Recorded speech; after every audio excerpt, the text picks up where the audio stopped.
Oleh itu bagi saya lah, kerajaan melalui JTK ni, KSM itu sendiri, mereka perlu membantu untuk memastikan rakan-rakan guru-guru pasti ini, semiti ini perlu diselamatkan ataupun perlu diberikan pembelaan.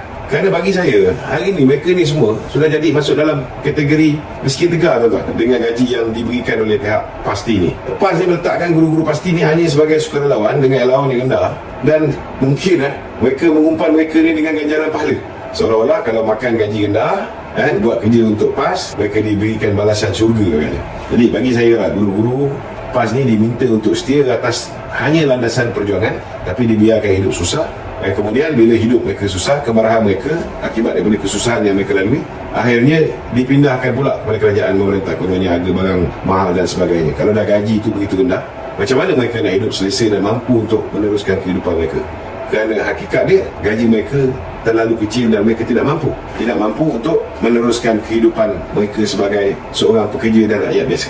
Jadi kalaulah ada guru pasti yang bijak sikit berfikir, yang melawan puak PAS ataupun pasti ni, mereka ni tuan-tuan dipecat.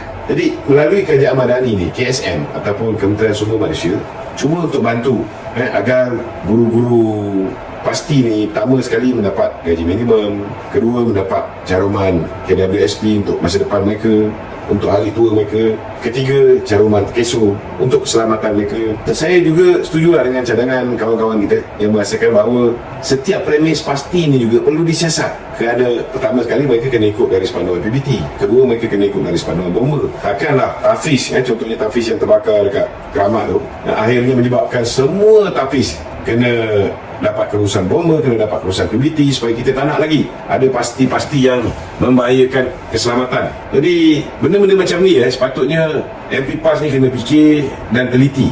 Mereka tak boleh terus-menerus mengambil kesempatan ke atas guru-guru pasti, guru-guru semiti dan sebagainya.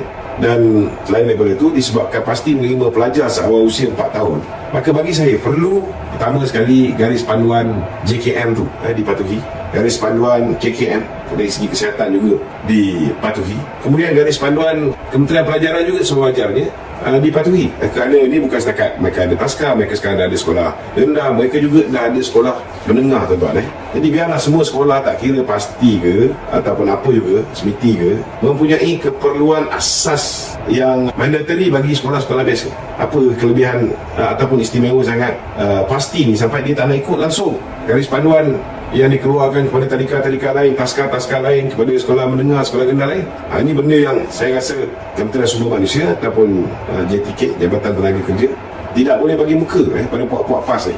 Jika KPM dan JKM mendapati ada loophole ataupun ada ketimpangan dalam undang-undang sedia ada yang menyebabkan pasti ini dan lain-lain terkecuali dengan garis panduan yang sepatutnya, maka pindalah undang-undang tu agar kita dapat memastikan anak-anak kita dan generasi kita selamat dan sihat.